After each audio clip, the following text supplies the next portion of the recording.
Good afternoon. My name is Odie Hawkins, and as many of you know who've been following our YouTubing, I'm reading stories. I'm reading short stories this year. Last year I read, first of all, I'd like to introduce my partner in this thing, Zola Salena-Hawkins. Hello. Who's right there. Mm-hmm. Egging me on, using her finger to point which way I should look and how I should act. And I think I'm behaving myself. Mm-hmm. Having said that, as I was saying, last year we read pieces from long books actually. This year we decided to read works that are shorter. And so I'm going to start this particular session off with something I call Palm Wine Junction. It has to do with, just a little background, it has to do with the time I spent in Ghana, West Africa, for a few years in the 90s.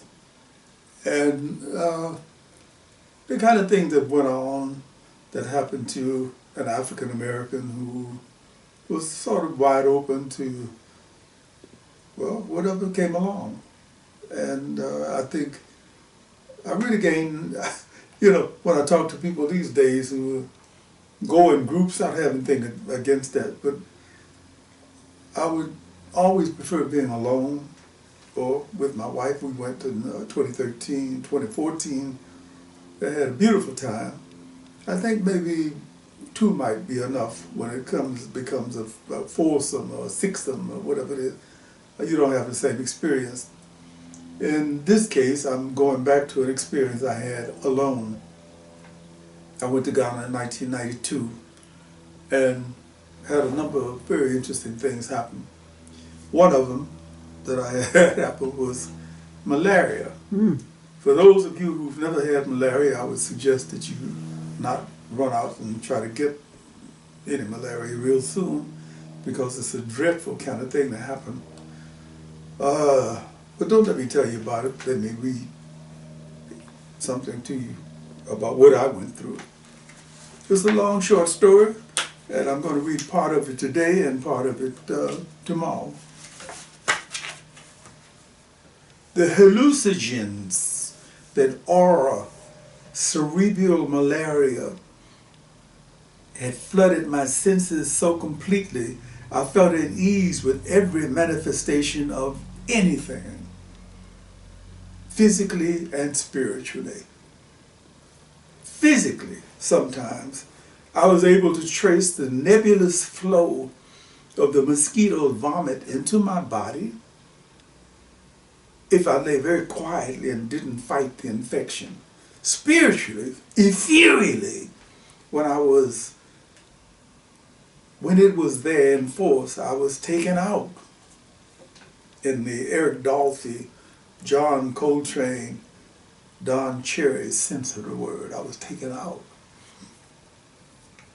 I was astrally hiking round about midnight in harmony with the malarial seduction that had claimed my body, mind, and maybe my soul for 3 rainy, season-drenched days and nights.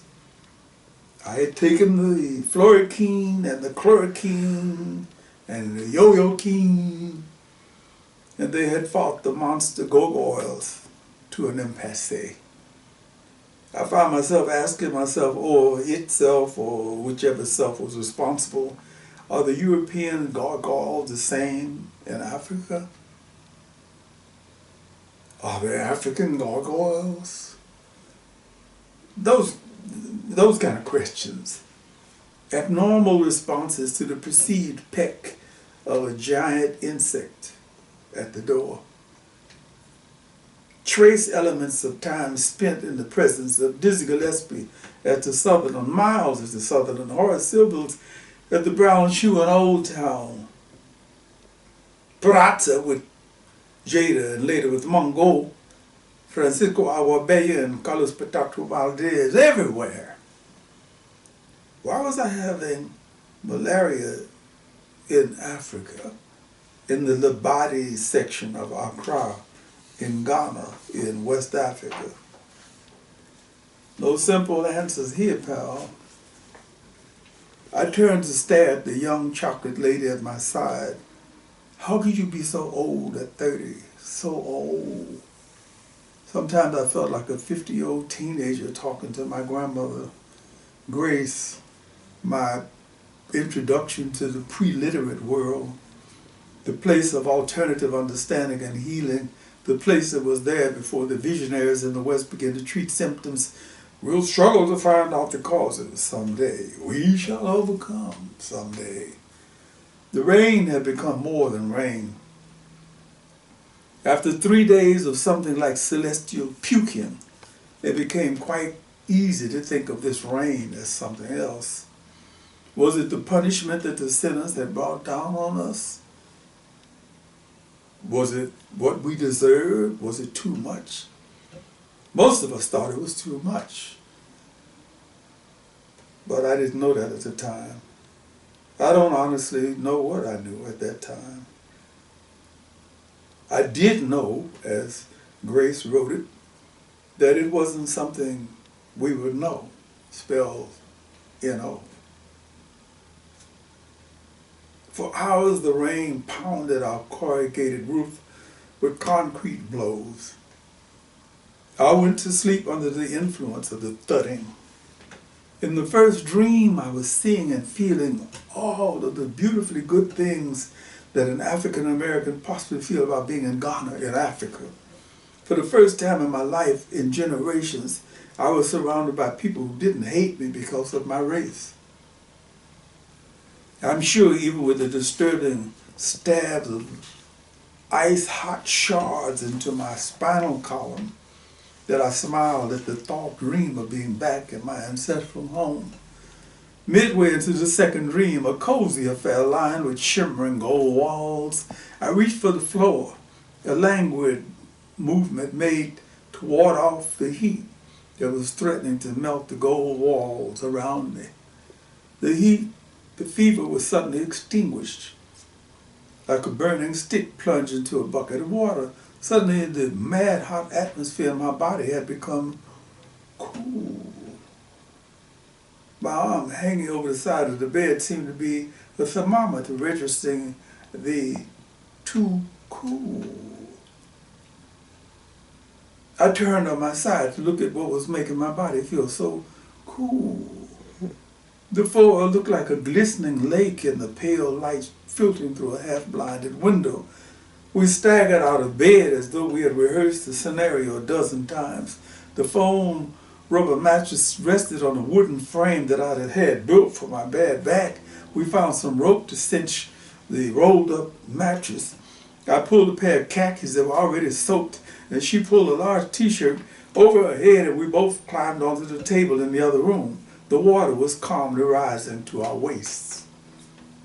Standing on the table, dreams, malaria, inconsequential stuff slid into oblivion as the tepid, spooky feeling water rose up to our necks. We stood on the table peering through the top levels of the window blinds, watching gushes of water flush through our compound.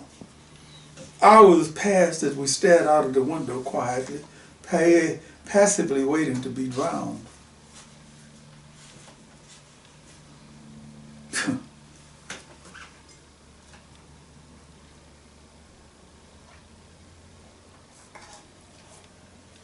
It was hard to get mad, be mad, or stay mad at comfort about anything, despite the fact that some people label her a slut. I found no reason to take that kind of moral ground about her character. Maybe it has something to do with me, us, living in the house behind the bar. I mean, it would have been impossible for her to show me her alleged slut side. My lady would have prevented that. The bar in front of our house didn't have a name. I think we all just called it the bar. The bar was where I went to write, sip local gin and beer, and study Ghanaian behavior. It had a number of shortcomings, but it was a fabulous laboratory.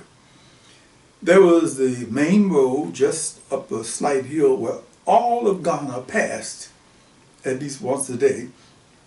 The man with the elephantiasis, his balls swollen to the size of half-sized basketballs. The people with no noses, fingers, lepers, crippled people. Absolutely gorgeous people, almost unimaginably beautiful, some of them, male and female. A constant parade of human beings, and in the bar there was comfort serving drinks, revealing her whole life to anyone patient enough to listen. Yes, it's true, this man did leave me in the hotel room after I had paid for a room. What a stinker he was, to take advantage of a poor woman with 5 children. Do you know that each one of my children's fathers have threatened to remove their children from my care if I don't begin to behave proper? I'm sorry, oh, you want another beer? I'm coming. Was comfort a prostitute? Is comfort a prostitute? I could never make myself see her in such a small box. She was more like a love goddess than a loose woman. It was as though she was put here to give me some love. She was a lover. That was something that everybody agreed on, but in the conservative Ghanaian world, that was supposed to be the lowest thing a woman could be. Comfort shattered that icon by simply being herself. People didn't quite know how to act with her. They couldn't come off morally because she didn't recognize common morality. She didn't care about it. I was less concerned with her lascivious instincts than I was about her mathematical ability. I was always puzzled by the amount of change she would give me for a couple of gins or 2 beers. I began to notice that she frequently gave me more change if I gave her a large CD bill, say a 2,000 CD note or a 5,000 CD note. Apparently she felt comfortable trying to cheat with the small bill, the 200 CD note, the 500 CD note, but she couldn't handle the numbers involved with giving change for the large notes. At least that's a theory. There may never be a rational explanation for her overcharging sometimes and undercharging at other times. It was like her loving, sometimes too much for too little. Oh, I see that Odie was a serious man and that he should be treated with respect. He was overly generous and weak with children, as many Americans are, but he was not foolish with his money. He never came to me for gold, which was unusual, I thought. Perhaps it was because he was a writer, but he didn't seem to be very interested in material things. We talked whenever we had something to talk about. He wasn't addicted to idle chatter, and neither am I. Maybe this may not be correct, only he would know, but I don't think he always liked to do business with me because he felt he might be cheated, being an Obruni. But of course many Ghanaians feel that way also. I used to wonder how he looked upon me. Al-Haji, the Muslim landlord of the compound, a tiny nana of Palm Wine Junction, little brother to my older sister who owned the beauty shop Academy. 8 serious girls. Brother of the next 2 older sisters who owned the bar, an Islamic fake. I thought that he might be a Farrakhan Muslim when we first talked about Islam. He didn't really like being a Muslim. He didn't really like me being a Muslim. For many of the same reasons he didn't like the idea of Africans being Christians. We didn't argue about either of these things because in Ghana, here, spiritual things are very personal. And he respected that I gathered that he was involved with his new world African religion. Brunei is very complex people, very complex. He was cool. He didn't deliberately try to mix with his neighbors, but we all grew to love him for his strangeness, for his unusual personality. Why would a rich person build a house in the midst of a poor neighborhood? He had to be rich after all. He was in America, in Brunei. We were puzzled for months. I don't really think he knew what we were thinking. I don't really think he cared. That stamped him as an outsider, but a special kind of a Brunei, a writer. As we all know, writers are like a blessing from Allah, even if they're bad. He and his wife became my son's uncle and auntie. Al-Haji was very pleased with them because they gave him a chance to earn money and they gave him food. I was also pleased with that arrangement because it prevented me from arguing with my wife, who did not want to feed his child from my other marriage. Odie and his grace were very nice to Al-Haji. They put medicines on his scalps, bandages on his cuts, and they fed him. They saved me from arguments and money for Al-Haji's food. I think I really got to know Odie well after we had a flood. And that's where I'm going to stop at this point. Wow. Because this flood was something that was so incredible. It's amazing that any of us managed to survive it.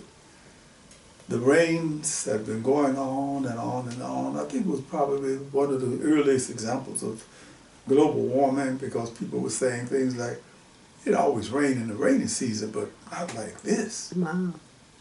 So, Well, thank you. You covered quite a lot of areas there. there's more. There's more. Okay. Well, your website is www.odiehawkins.com. Just Google Odie Hawkins and you will be very surprised at how many avenues he's taken, roads. And with that, I guess it's it, Miss. It, Yes.